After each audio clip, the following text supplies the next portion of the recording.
ಹಾಂ ಹಾಂ ಈ ಮರ ಕಡಿದ್ರೆ ಆರಾಮ ಒಂದು ತಿಂಗಳು ಕುಂತ ತಿನ್ಬೋದು. ಈ ಮರ ಕಡಿದ್ರೆ ಕಟ್ಟಿಗೆ ಎಲ್ಲ ಮಾರಿ ಸಾವ್ಕಾರ ಕಡೆ ಕೊಟ್ಟು ರೊಕ್ಕ ಇಸ್ಕೊಂಬರ್ಬೇಕು.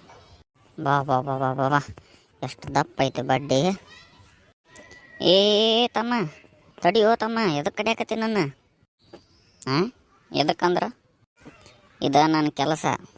ಕಟ್ಟಿಗೆ ಕಡ್ದ ನಾನು ನಮ್ಮ ಸಾವ್ಕಾರಿಗೆ ಕೊಟ್ಟು ಅದರಿಂದ ರೊಕ್ಕ ಇಸ್ಕೊಂಡು ಮನೆಗೆ ಸಂತಿಗೆ ತರ್ತೀನಿ. ಅದಕ್ಕೆ ನಾನೇ ಬೇಕಾಗಿತ್ತನ? ನಿಮ್ಮ ಮನುಷ್ಯರು ಎಲ್ಲ ಸ್ವಾರ್ಥಕ್ಕೆ ಸಂಬಂಧ ನಮ್ಮನ್ನೆಲ್ಲ ಹಾಳು ಮಾಡಿಟ್ಟಿರಿ. ನನ್ನ ಮರಿ ಮಕ್ಕಳು ನನ್ನ ಮಕ್ಕಳು ಎಲ್ಲರನ್ನೂ ಕಡ್ದೋಗಿದ್ರಿ. ಇಲ್ಲಿ ಹಳ್ಳ್ಯಾಗ ಉಳ್ದಿದ್ದ ನಾನು ಒಂದು. ಈಗ ನನ್ನ ಕಡ್ಯಾಕೆ ನಿಂತೆ ಅನ್ನಿ? ಓಯ್ ನನಗದೆಲ್ಲ ಗೊತ್ತಿಲ್ಲ.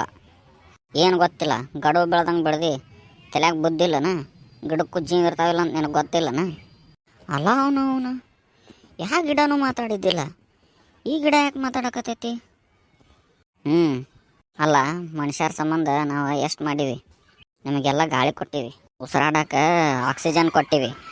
ನಿಮ್ಮ ತಾತ ಮುತ್ತಾತ ಬಂದು ಇಲ್ಲೇ ನನ್ನ ಮಡ್ಲಾಗ ಕುಂದಿರ್ತಿದ್ರು ಬಿಸಿಲಿಗೆ. ಬ್ಯಾಸ್ಗ್ಯಾಗ ಸತ್ತು ಹೊಕ್ಕಿದ್ರು ನೀವು, ಯಾವುದು ನೆರಳಿರ್ತಿದ್ದಿಲ್ಲ.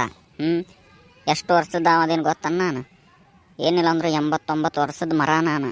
ನನ್ನ ಕಡ್ದಂದ್ರೆ ನಿನಗೇನು ಸಿಗ್ತೈತಿ? ಬರೀ ಒಂದು ವಾರದ್ದು ಕೂಳು ಸಿಗ್ತೈತಿ ನಿನ್ಗೆ.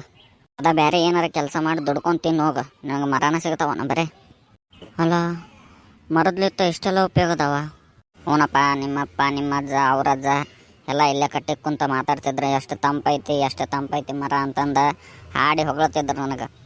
ಮೊದ್ಲಿನ ಮಂದಿ ಎಲ್ಲ ನನಗೆ ಪೂಜೆ ಮಾಡ್ತಿದ್ರು, ದಾರ ಕಟ್ತಿದ್ರು, ಪೂಜೆ ಮಾಡ್ತಿದ್ರು, ನೀರು ಹಾಕಿದ್ರು, ಉಪ್ಪು ಹಾಕಿದ್ರು, ಎಲ್ಲ ಕೊಡ್ತಿದ್ರು. ನೀವು ನನಗೆ ಬದುಕಾಕ್ ಬಿಡುವಲ್ರಿ ನೋಡ್ರಿ ನೀವು ಇಲ್ಲಿ. ಅಣ್ಣ, ಇದು ನಂದು ತಪ್ಪಾತ, ನನ್ನ ಕ್ಷಮಿಸ್ಬಿಡು.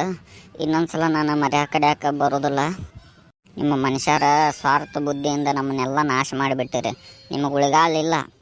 ಹಿಂಗೆ ಮಾಡ್ಕೊತ ಹೋದ್ರಿ ಅಂದ್ರೆ ನಿಮಗೆ ಗಾಳಿ ಸಿಗಂಗಿಲ್ಲ, ನೀರು ಸಿಗಂಗಿಲ್ಲ, ಹಂಗೆ ಸತ್ತೋಗ್ತೀರಿ ನೀವು. ಅಣ್ಣ ಕ್ಷಮಸನ ಹಿಂಗೆಲ್ಲ ಶಾಪ ಹಾಕಕ್ಕೆ ಹೋಗ್ಬೇಡಣ. ನಾ ಎಲ್ಲ ಮರ ಕಡ್ಯಾಕೆ ಹೋಗಿದ್ನಿ, ಯಾವ ಹಿಂಗೆ ಅಂದಿದ್ದಿಲ್ಲ. ಇದ ಫಸ್ಟ್ ಟೈಮ್ ನಾನು ಮರದ ಜೊತೆ ಮಾತಾಡಕತ್ತಿದ್ದ. ಇನ್ನು ಮ್ಯಾಂಗ ಮರದ ಕಡಿದಿಲ್ಲಣ್ಣ, ಬೇರೆ ಏನಾರು ಕೆಲಸ ಮಾಡ್ಕೊಂಡು ದುಡ್ಕೊಂಡು ತಿಂತೀನಿ. ಒಂದು ಮರದಿಂದ ಇಷ್ಟೆಲ್ಲ ಲಾಭ ಆಯ್ತು ನನಗೆ ಗೊತ್ತೇ ಇದ್ದಿಲ್ಲ. ಮೊದಲು ಹೋಗಿ ನಮ್ಮ ಮನೆ ಸುತ್ತಲೂ ಸಸಿ ನೆಡ್ತೀನಿ. ಅವ ಒಂದು ದಿವ್ಸ ವರ್ಷ ಬಿಟ್ಟು ಮರ ಹಾಕ್ಕಾವು, ಅವ ನಮಗೆ ನೆರಳು ನೀಡ್ತಾವೆ. ನಿಮಗೂ ನಾವು ಅದನ್ನ ಹೇಳೋದು. ಈಗ ದಿನ ಬಿಸಿಲು ಜಾಸ್ತಿ ಆಗಕ್ಕೆ ಏನು ಕಾರಣ ಅಂತ ಹೇಳಿದಿರಿ? ಈ ಜಾಗತಿಕ ತಾಪಮಾನ ಹೆಚ್ಚಾಗೋದಕ್ಕೆ ಬಿಸಿಲು ಜಾಸ್ತಿ ಆಗಕತ್ತೈತಿ. ಎಲ್ಲರೂ ಹಳ್ಳಿ ಒಳಗೆ ಎಲ್ಲರೂ ಗಿಡ ಮರ ಕಡ್ದ ಮನೆ ಕಟ್ಸಾಕತ್ತಾರ. ಅದನ್ನೆಲ್ಲ ಮಾಡಕ್ಕೆ ಹೋಗ್ಬೇಡ್ರಿ. ಎಲ್ಲರೂ ನಿಮ್ಮ ಮನೆ ಸುತ್ತಲ ಸಸಿ ನಡ್ರಿ, ಅವ ಮರ ಹಾಗೆ ನಿಮ್ಮ ಮನೆಗೆ ನೆರಳು ನೀಡ್ತಾವೆ.